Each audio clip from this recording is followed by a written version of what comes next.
Hello and welcome back to Magic in the Muck, a soul's compass for change. I'm Jennifer Nagel and I'm so glad that you're here today.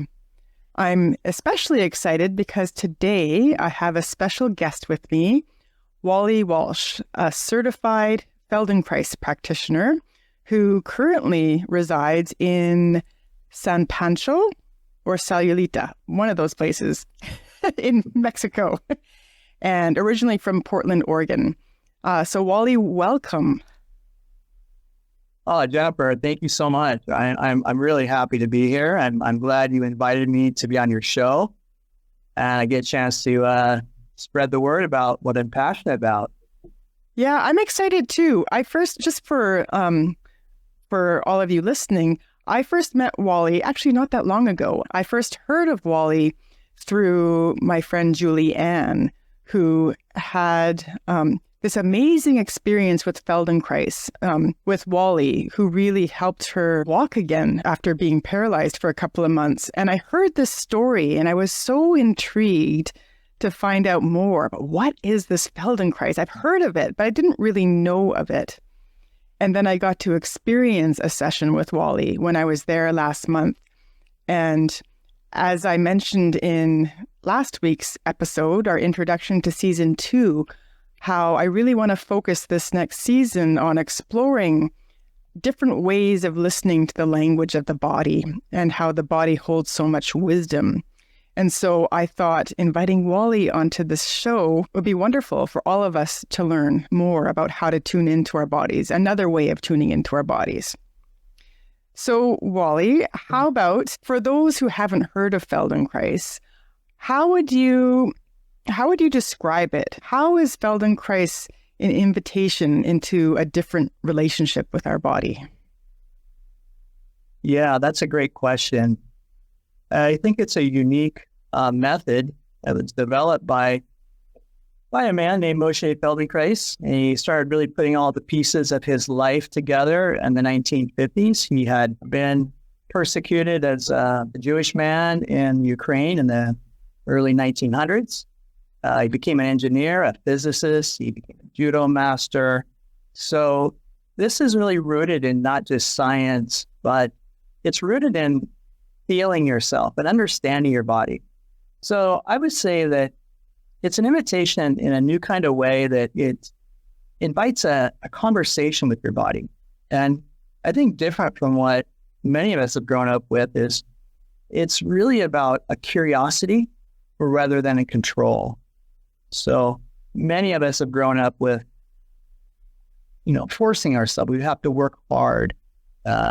We think of effort and pushing and doing things that in order to get stuff done, we think we always have to work harder. And this invites us to really look at ourselves differently, feel ourselves differently, to be really interested in how you do what you do, and to think about everything is a habit. We've all grown up with habits of movement, habits of thought, and just like anything else, habits can be changed or altered. And so this is a really gentle way to bring ourselves into our body through the sensing ourselves and through feeling how we move.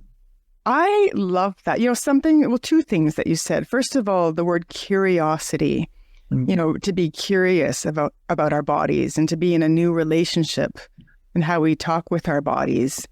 And then the word gentle also really resonates with me because you're right. I think we do force ourselves a lot, or we deny and push things away, and how to have a gentle curiosity about what's happening or how we communicate. Can you say more about that? I'll try to do my best. It just starts with curiosity. And, a lot of times when we are not functioning the way we want to, and we maybe are in pain or we're having some kind of distress,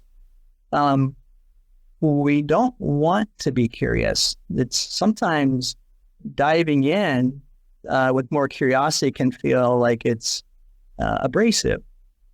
So it is an intention, right, to shift that mindset and really ask, kind of ask your body through sensing itself. And we do a lot of work on the floor where you feel your body on the floor, and I work with people on the table. And it grounds you in a way that maybe other methodologies don't. It's definitely not about fixing anyone. It's an educational process. And it's an educational, it's learning through touch and feeling how someone is moving you or how you're moving differently than maybe you've done in the past. Something you said about when I had my session with you, how you don't call them sessions, they're lessons. You're teaching me, and you're teaching my body, and you're teaching us, like me and body together. Me in terms of being more intentional or conscious awareness of my body. And I also hear when lessons, my guess, you can correct me if I'm wrong here, but just from my experience of my session with you is also there's a co-creation. Like you're also reading into, and I don't know how you do that, and maybe we don't have time to go into all the details of how you do that, but am I making sense? You're making absolute sense. And I appreciate you reframing it that way. These are lessons, and they are lessons not in the sense that I'm telling you what to do or making you do anything, but Moshe Feldenkrais would say it's two nervous systems having a silent conversation through touch and feeling, and there is a process that is really important for the receiver, for the student, is to come in with a not judging. Just as I'm not judging when I'm working with someone, I'm just curious. My curiosity is front and center of what happens in the process of working with someone. So I'm curious. I start to move you a little bit. We had a conversation about your life. I take in as much information as I can, and then I start to move you and sense what's a possibility to inform you in ways that you can have options for your movement. That leads to options in your thinking. It leads to options in the way you move about in life. And that's ultimately what this is. It's not just making you feel good in the moment. It's be able to take something out into the world and do what you want to do and do it with ease and more comfort and do it better. Beautiful. And it's really about like anchoring that in, right? It's not just about it is about how to take that into everyday life and remember that. So I'm curious, Wally, tell us, what about your journey? What brought you to this work? And I'm curious if there was a moment when you realized that movement could be a doorway to deeper awareness for healing. What's your story? Yeah. I grew up in a small Oregon town, very kind of conservative upbringing. I was an athlete. I played sports. Everything was push, push, push, work harder, do everything beyond maybe what you think you're capable of. And a lot of times what that is layered into is a lot of expectations and judgment and so forth when you're not doing what you're supposed to do. The big thing that shifted was when I was 26, I had a snowboarding accident. And that was a compression fracture of my spine. It left me paralyzed from basically my midsection all the way down. So going through identifying my self-image, as I would say, as an athlete and my expression was through movement, it was taken away from me very abruptly. And so my world, I thought, came to an end at that point. So kind of fast forward through a couple of years of a lot of depression, anxiety, angst, wondering what my life was going to be like. I was fortunate enough to heal in many ways. I healed the way that I had always learned to heal, was through force, through perseverance, hard work. And it got me to a beautiful place. It got me to where I wanted to go back and become a movement therapist of some sort. So I became a massage therapist. My self-image and identity was still wanting to work with athletes. And I pushed myself as a massage therapist to be deep tissue, sports massage. It was, again, really push, aggressive. And I did that for a number of years. And all the things that I was doing were working pretty well until it seemed within a few months, everything stopped working. My gait became really awkward. I didn't feel good in my body. My stress level was really high. I was having anxiety and depression. I just felt like I had to keep pushing through. As a massage therapist, I had the reputation of being the fixer, so to speak. And I took that like, that's who I am. So I ended up being really frustrated. I couldn't get relief from acupuncture or yoga or all the things that I had done before. Someone mentioned, have you tried Feldenkrais? I had no idea what it was. But one of my clients who had been a circus performer many years before said she had gone to a man, just very gentle work. She didn't quite understand what he did, but she knew that when she left there, she felt completely different. Her body, more at ease, her neck pain had gone away. And so I was immediately enamored, like, what is this? And within about a month or so, I started seeing a man who became my friend and teacher and worked with me. And I had a very profound session the very first time as well. After very gentle movements, I sat up on the edge of the table. I felt taller. I felt my feet on the floor like I had not felt them in years. When you feel different, it shifts your emotions. Everything shifts. And I didn't realize that I had been holding so much. And I just sat on the edge of the table and began bawling, crying, just sobbing, deep. But it felt so good. I felt good to let go. And right then, I'm like, I want to know what this is. I want to go deeper. And I proceeded to work with him for a number of years. I made that choice then to find a Feldenkrais training program, which I then got into. And that was just the opening of many doors. Wow. Yeah.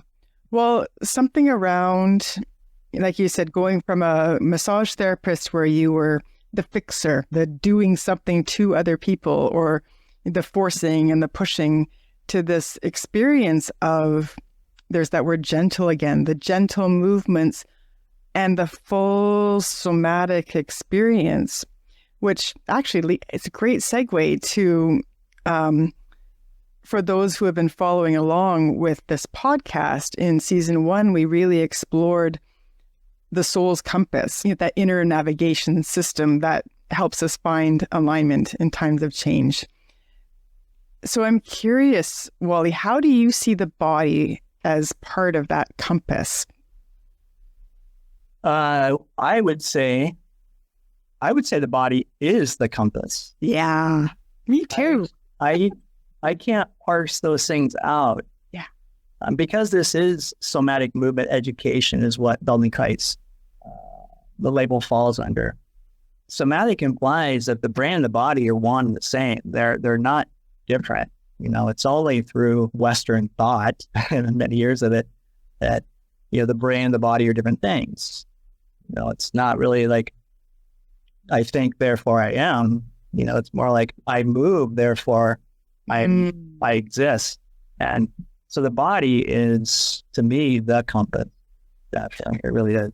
I really agree with that. Like, I really think our soul or our essence, or whatever name you want to, like the essence of who we are, expresses itself through our bodies, or when things are out of alignment. It's really, our bodies really let us know when we're out of alignment. Even when we're pushing it aside or ignoring it, our bodies still speak to us. So I love what you're saying here. Yeah, our bodies do speak to us. And then sometimes our bodies, so we can say, well, let's put it this way. The body, for instance, I know your story from having MS, and all of a sudden you couldn't do the things you had always been doing. And the mind comes into play right away. Fear, a lot of uncertainty, all those things. And it's not, you don't make the jump right away. We have to process those things on that level. But I think the shifting can happen at any point along that continuum of healing is the curiosity. Mm-hmm. Like, okay, I'm scared, I'm fearful, I can't do what I used to do. What can I learn now? What can I do differently?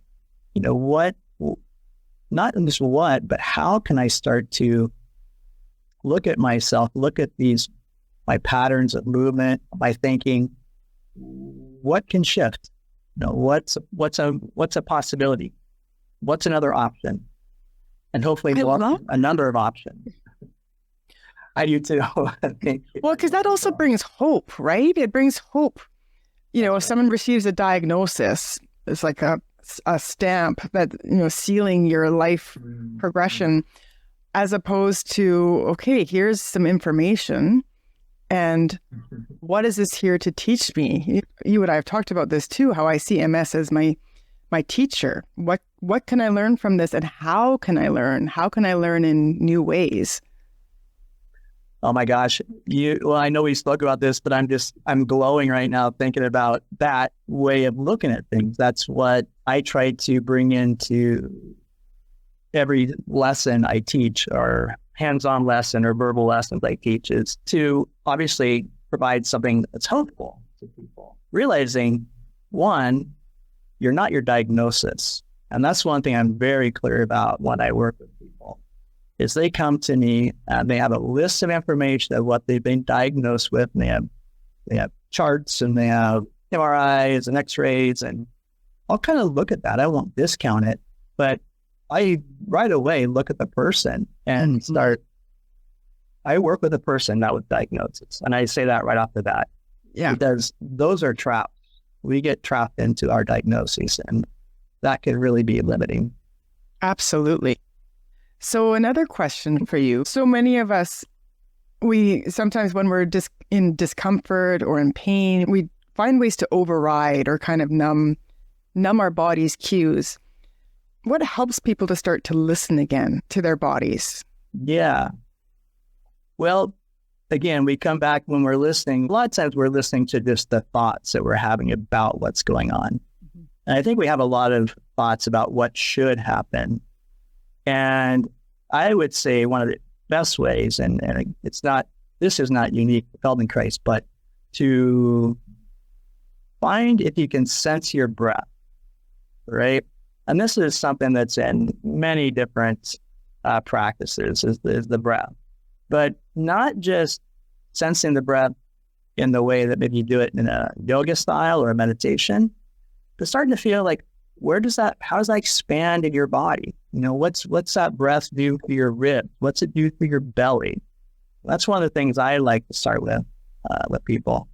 The other one is simply coming back to this thing that we do in Feldenkrais is, where do you get support from your skeleton? What's going on with your bones? Where are you? What's this container like? So can we stay with that as you ask these questions, I'm actually asking myself the question, where do I get support in my skeleton? Can you guide us through that? How do we find out? Yeah, of course.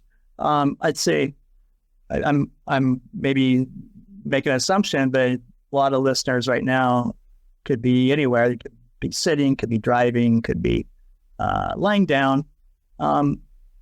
For sitting, I think one of the coolest things to do and easiest for sitting, start to feel like, put your feet on the floor. And can you sense, is there a little subtle difference between one side and the other? Do you have more pressure in one foot than the other foot? And not like trying to make them the same. This is again like, what's going on? Can I feel the ball on my foot? I feel the heel, my right side different than the left. That right away takes you into a different way of sensing yourself. But you can follow that up to feeling your buttocks. We have these bones we call our sits bones. And on the surface you're on, can you start to feel, is it a little more weight on one side than the other? And again, these are easy to do with judgment, but to not judge that is starting to get a sense of how you're being held up, from the ground. Noticing. Yeah. Just the noticing, Mm-hmm. And it's in that gentler space that your nervous system starts to reorganize on its own. And the movement or the sitting becomes more coordinated. And that in itself can start to ease the pain or help you come back into yourself. I will also say that one of my mentors and teachers says that once you shine the light of awareness on how you're doing what you're doing or how you're organizing your body, that light doesn't discriminate either, right? So what I'm getting at is it's not always like, oh, I'm feeling all these wonderful things in the moment, but you go into like, oh, I feel some discomfort here. Oh, I feel some pain. And then be with that, but also what is something very gentle that you can do to shift a little bit away from that? And that can be moving in your seat, finding pushing through one foot or the other, sensing how you're breathing as you're doing that. These are simple kind of things that I think that all this can do, no matter what state of mental, physical, or emotional condition we're in. And that's what I'm loving about this, the gentle movements. I've only had one session with you, but the gentle way, gentle doesn't mean easy, but gentle means that, again, that conscious awareness and gentle movements. One thing that you and I worked on together was my turning with a stiffness in my neck. And that stuck with me. Fantastic. I love it. Yeah. But just the gentle awareness of where are my eyes looking when I'm turning, and not just turning my neck, but noticing what other parts of my body are turning with me. And see, as I'm doing this as I'm talking to you. Yeah, I love my it. body demonstrates. I think we do when we start to when we become more in tune with our body, we really express it. We start to do the things we're talking about. We put words to the feeling and or try to, but also just sense the thing you're sensing, and noticing how you can, by putting more awareness or attention on something, you can shift it. You can make really subtle, easy changes. Yeah, that are a huge difference. And it allows things to be released too, because as we know, our bodies store everything or at a cellular level. And so when you were sharing your experience with Feldenkrais for the first time and how you were on the table weeping, like things were being released from your body. And I think these gentle movements or these gentle, I don't know, the word loving is coming, these loving, compassionate, gentle movements without judgment of our bodies gives permission for things that might have been stored for a really long time to be released. I couldn't have said it any better. That is spot on, Jennifer, and that is a big part of this method. I also would say that as a Feldenkrais practitioner, once we go through our 4-year training and we learn all the basics and we learn all these different movement lessons that we can work with and use with our students and clients, that we all get to individualize it.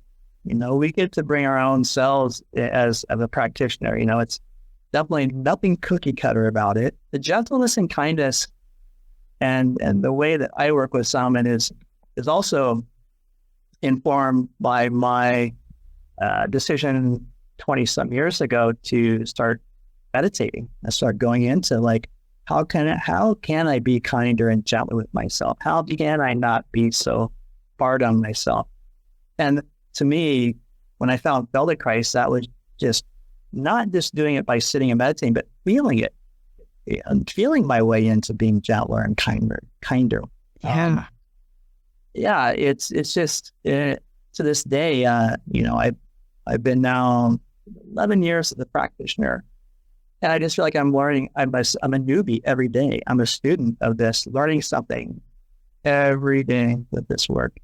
That beginner's mind. It never gets old. There's so much in it. And I have to use my methodology on myself, is to where do I want to put my attention, right? And that's it. It's kind of like attending to yourself. And I get anxious. I still work with a lot of these things that hindered me when I was younger, but I just come back to like, where's my body? Where's my feet? If I get a chance, I lie on the floor so I can feel even more contact with the ground, right? Supported by the earth. Yeah. Well, the ground underneath you, and you start to really get tuned in, like, where's my shoulder and where's my right foot? And start to get this difference, this kind of sense of what you look like, what you feel like. That in itself is really powerful. And we go from there. Yeah. I have another curiosity, especially, I think might be a lot of listeners who might be new for a lot of people. How does it work? Is it hands-on, or do you do things remotely? How can people learn this? Sure. Well, the method itself is set up that you learn in two different arenas, so to speak. There is awareness through movement lessons, and these are verbally guided, so that if you attend a class in person, you follow the guidance of a practitioner. They help you take your attention to different places in your body, and then start to do a series of movements that help you make connections within yourself that you didn't know before. Maybe it helps you turn your head easier. Maybe it helps you roll over. Maybe it helps you stand up. It could be any kind of function. So that's one format. And then the other one is the actual hands-on. So you would go to see a practitioner and have a conversation and talk a little bit about what's going on with you. And I'm always really curious about, I'll come in like, well, I'm in a lot of pain. And I completely respect that and understand it. But my question oftentimes is like, wow, so if you were to get out of pain, how would your life look? What would change? So change the focus to how would your life shift? What would you like to improve? So I love that. I'm smiling because that's I'm a therapist, and in my sessions with clients, when we first meet, it is that, they come with, there's some kind of chaos or pain or trauma in their life, and having them like, what would they like to have different? And then to really experience future self, like, what would that feel like? Can you feel that right now in your body? And so really exploring the imagined future in the now. And I hear you doing that in the same way, just about imagining what would be different. Well, and I love that you say imagining, because we don't realize how powerful our imagination is. When there are folks who in my classes sometimes can't do a certain movement because it might elicit pain or they don't like it, I remind them that they can simply lie there and imagine doing the movement. And they've shown now with functional MRIs that the same part of the brain lights up. So they've shown, so you're a piano player and you're playing the piano and they're monitoring your brain. You see all these connections happening, but they can also have someone sit and imagine they're playing the piano. And the same things are happening in the brain, which leads us back to, this is about the nervous system. Mm-hmm. The movements are just a vehicle to get into the person's nervous system. So there's these paradoxical things like Feldenkrais would say, it's all about the movement. The movements are just a way of getting your attention to help expand your self-image and do what you want to do. He felt that true health, actually, I thought that true health is to live your unavowed dreams. Oh, say that again. That's important. Yeah. To be healthy, he thought that to live out your, and what's the word? Not, is it disavowed or unavowed? To live out the dreams that you didn't think you could live out anymore. That was a function of getting someone healthy, a healthy nervous system. But I think it's just to live your disavowed dream. Beautiful. I'm wondering, Wally, if this fits for you, is there something that you could talk the listeners through, like a short exercise for us to tune into our bodies? Yeah, let's do a short one that will be similar to what we just spoke about with a grounding kind of thing, a feeling into our sitting. So if it's possible, find a seat, chair, somewhere that they can sit, and not sit back where you're hunched, but maybe a little closer to the edge of your seat. Take your time to find that position where you don't have to work to hold yourself up. You can start to feel have both your feet on the floor. And get a sense, you can do this with your eyes open or closed, but get a sense of not just where your feet are, but how close are your feet together. Keep you actually sit together. Do you sit with your feet wide apart? Not trying to make it anything other than comfortable.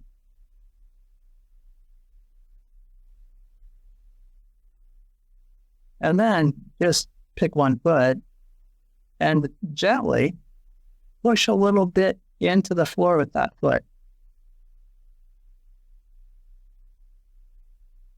And notice what part of the foot pushes.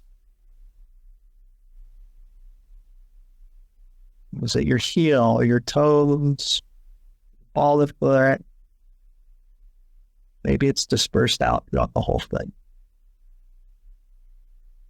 But notice as you push, where does that movement then go? You push the foot. What happens is you sense that feeling coming up into the pelvis, into the hip.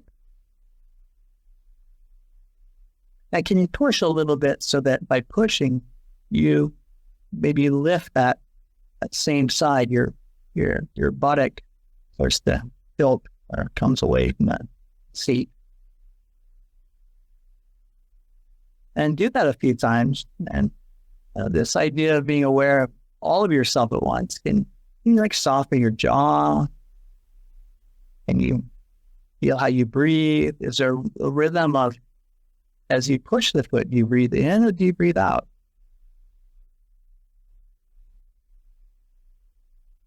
And it doesn't have to be well, in fact, it should not be an aggressive push, but just pushing through. So you start to tilt the pelvis a little bit. Feel that moving up to your spine. Your head start to move a little bit. And then just pause, let all that go.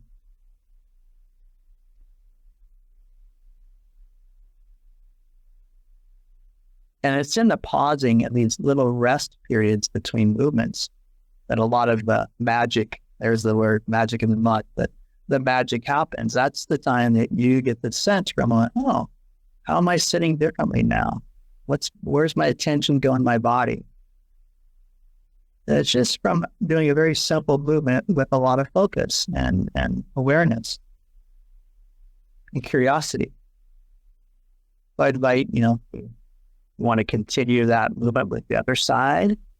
Maybe we won't take all the time here on the podcast to do it, but I would invite your listeners to, okay, what's different now? And then try the same thing with the other foot and try to follow that same process. And once you're done, this can only take 2 or 3 minutes. Just notice how your sitting is. Notice how your breath is. What are your thoughts? What did that do?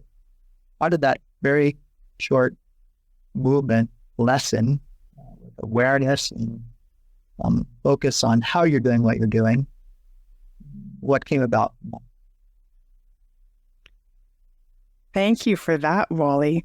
I'm so relieved that you invited us to do the other side as well. Because wait, one side has had this whole experience, and now my other side is jealous and wants to have the same experience. Do you mind if I say something about that? Go ahead. Yeah.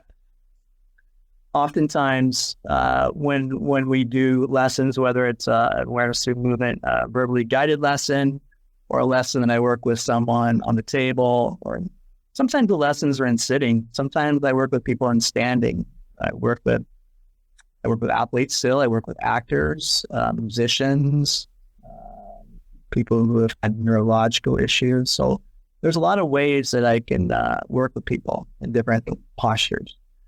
So to really understand what's going on, I often work exclusively on one side for quite a period of time, so that once you have that rest, you really do see how much can change and how different things can be. And there are lessons I've done with some people where we'll do an hour lesson and I've only done one side, and they have that same kind of like, well, what about the other side? What I need the other side.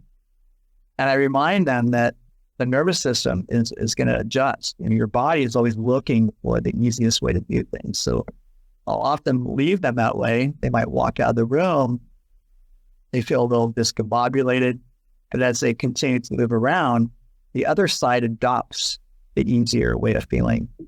And they'll come back, or they'll call me or leave me a message, and they'll say, I can't believe it. The other side now feels good, as good or better. So there is something really profound in that. That's so cool. Try both. Thank you. Don't have to do both sides, but try one and let it go and see what happens later. Yeah. Well, they can listen again and listen to the same thing. The other side. Rewind, pause, rewind. That's the wonderful part about these podcasts. Yeah. So where can people find you if they're curious to know more about Feldenkrais, if they want to connect with you? Where can we find you? Do you have a website, a YouTube channel?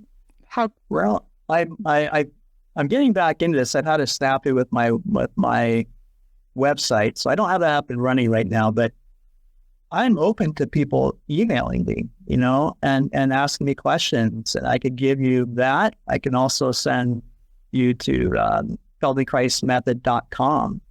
That is the most comprehensive, easy to understand website there is out there, and it'll guide you through all the different lessons. There's lessons that you can try to listen to. You can find practitioners on there. It really has everything. So let's start with that. But my email is M as in Michael, WALLY, WALSE @gmail.com. Thank you for having me here to get this work. You're so welcome. Yeah, thank you. I know I learned a lot, and I'm sure the listeners have learned a lot. I'll put all this information in the show notes as well, so that anyone who would like to know more or connect with Wally can do so. So thank you again. Thank you. Thank you so much. This is a blast. I appreciate you so much. Your podcasts I've been listening to are wonderful, and I just feel like it blends really well with the work you're doing to continue working through the body, working through the mind. They're all happening at the same time. Embrace them, love it, move and have fun. Get on, move and have fun. Thank you so much. Of course. Thank you for being here with me on Magic in the Muck. If today stirred something in you and you're ready to walk this path more deeply, I invite you to join the Soul Compass Circle, a journey of reflection, connection, and soul-aligned living. You don't have to do this alone. Just visit the link in the show notes to step into the circle. I look forward to meeting you there.